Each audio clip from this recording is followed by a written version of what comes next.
So as you can see the videos I just showed you guys, I didn't know how to drift before as well. Just like you guys, right? I never know what I'm doing. But the main thing is obviously having a rear wheel drive car. That pick something that everybody drives, right? Look around you, there's 350Z, BMWs, 240SX.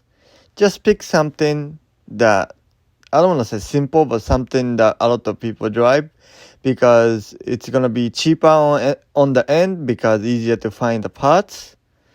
And if you go to get new parts, it's easier to get because everybody sells them. So first of all, pick the car, right?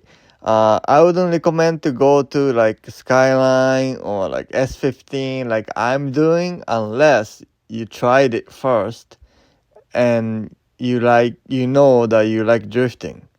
Like before, I'm gonna show you this, but I had 240SX. That's how I learned my drifting. I had 350Z. I drifted it couple events, and then I built my Skyline. My R34 is not my first car that I drifted with, so that's what I want you guys to know before. So other thing I can think of it is, once you select your vehicle,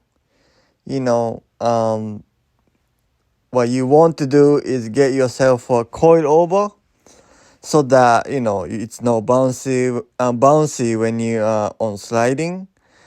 Get yourself a nice welded diff, and get yourself a new tires. At first when you're C group, you probably don't use a lot of tires.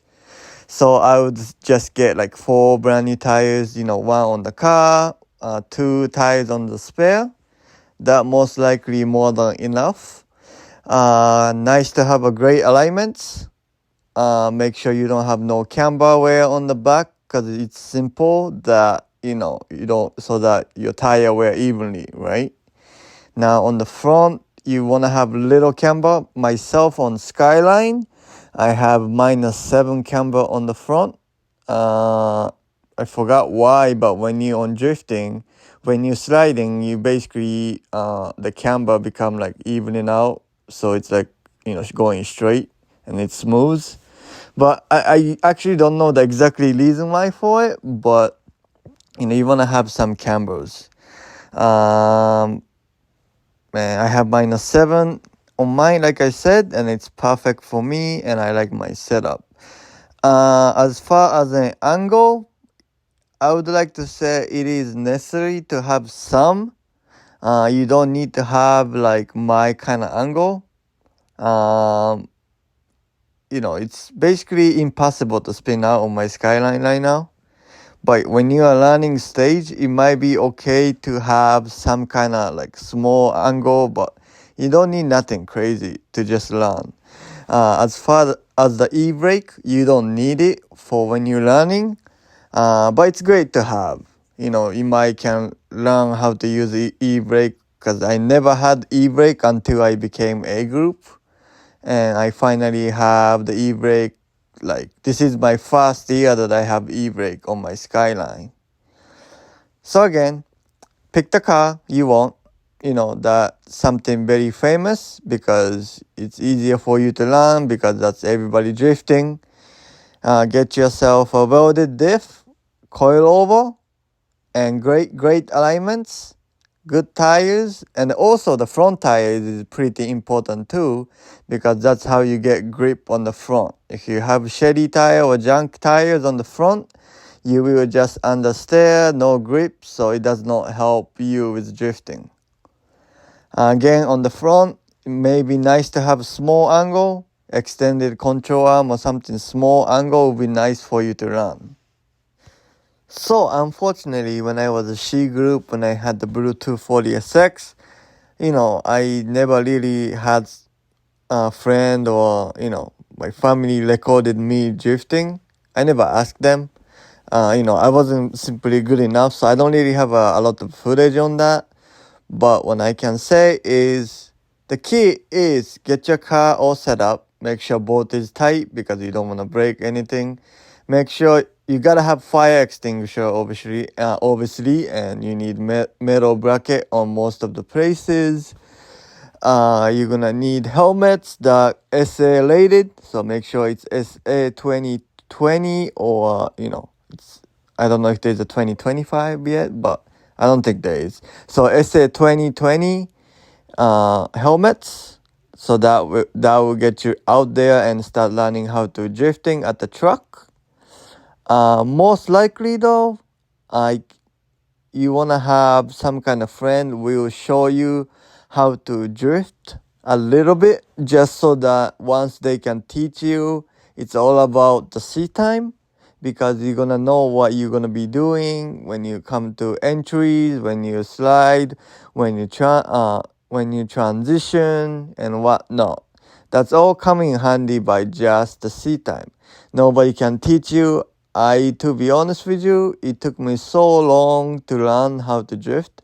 It just simply because my 240SX that I had never had, always had issue, and that didn't help. So make sure your car runs good and be simple vehicle so that it will get you going, and the better car you drive with no problem is faster for you to get better at. That's for sure. Again, and now I going back to the Skyline part. I will show you a couple clip there and there, but as you can see, that's like one of the first lap I did with my Skyline. As you can kind of tell that I stopped drifting in middle. This is when I was C group, and from the 240SX I had to Skyline, it was completely different vehicle. Well, of course, I'm driving from left hand to the right hand, yes, but I already on the skyline. I had a super great angle, so it was completely weird for me when I started drifting on the skyline.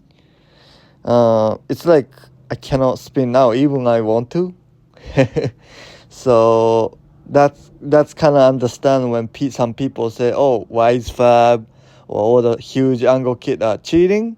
Now I do understand what that means because I just can't really spin out, even I want to.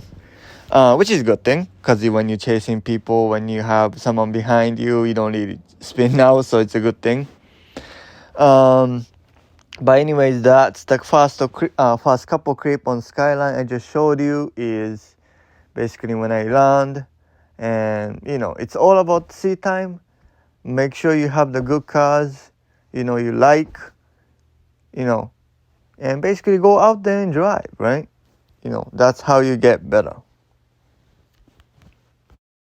So after like 1 year of driving parking lots only, Lock City parking lot, skid park areas, and I finally decided to go to English Town for first time, and I experienced first time on the actual road course.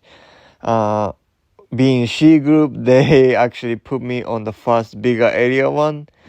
Where you entry 80-mile entry. That was my first time, and I'm not gonna lie, on my Skyline, yes, I built it very good and overbuilt it, to be honest, but it was really scary as a She Group guy like myself at that time. To entry at 80-mile was very scary at that time, but again, by seat time, it will put you out really comfortable. And on drifting on road course was really hard because it's not like a cone where if you go off the track, you will go off the track, and stuff like that. You focus on your line and you get to work on it towards that. But that's for another time. So I can show you guys a couple video I did. This is like 3 years ago almost. Time fly. But main thing again, seat time is seat time. Get your car set it up and go out there and drive. That's the key point for drifting. And don't do this because for friend or don't do this for your family, or make sure you do this for yourself because this hobby, I'm sorry, it's really expensive. I don't care what kind of car you drive. There's gonna be a gas, there's gonna be a fee to the truck that you gotta pay to enter, there's gonna be tires you gotta buy, there's gonna be, again, gas, there's gonna be a towing fee if you tow the car there. So yeah, like now, it's gonna be like $1,000 per event or maybe more, depending on how much you drive. At first, as in She Group drivers, you're not gonna be driving as much because there's so many people running at the truck. So you're going to be waiting more than actually driving. So that this is also, it's really important to have the car right because you don't want to have car issue when you are there. She group guys especially, you're not going to have as much as seat time compared to the A group guys wherever you go, right? So make sure your car is ready to go. Make sure you fix it right so you have more seat time for you guys every time you go out there. And that's pretty much all I can say. Just go out there, go drift, go as much as the place you can go and get the seat time in. That's how you get better, and that's how I got better. I'm not saying I'm professional by all means. I'm still learning. I'm still not the best, which that's cool thing about drifting, right? That's what I like about drifting personally as well. This is not about who's better. It's, you having fun with the guy. So when I started drifting a couple years back, the guys that I'm driving with was already at A group, and I'm like, damn, one day I want to drive with them. So today, I'm finally good enough or decent enough that I can actually drive with them. That's kind of like really so hyped about that. Like these guys was watching 3 years ago saying, wow, these guys can drive, you know, and 3 years later I can finally drive with them, and you know what, it's so much fun. So I hope you guys start drifting and you guys learn, and then just make sure you guys do this for yourself, because it is fun, but it's a lot of money. So make sure you guys like what you guys doing, and before you build like Skyline or S15 or anything crazy build like I'm doing, because I tell you what, it's expensive. Simple, it's expensive. But I be able to keep doing it because my friend can help me out, and they're always there to help me out. So that's why I help them back. So make sure you get friends like that, because that's always the best. Help each other out. Because you know what, you can't do everything by yourself. You're gonna need help, right? So if you have a friend like that, make sure you keep them and make sure you treat them right. So again, hopefully you guys enjoyed my video for today, and hopefully you guys learned something from what I had to say. Thank you for watching.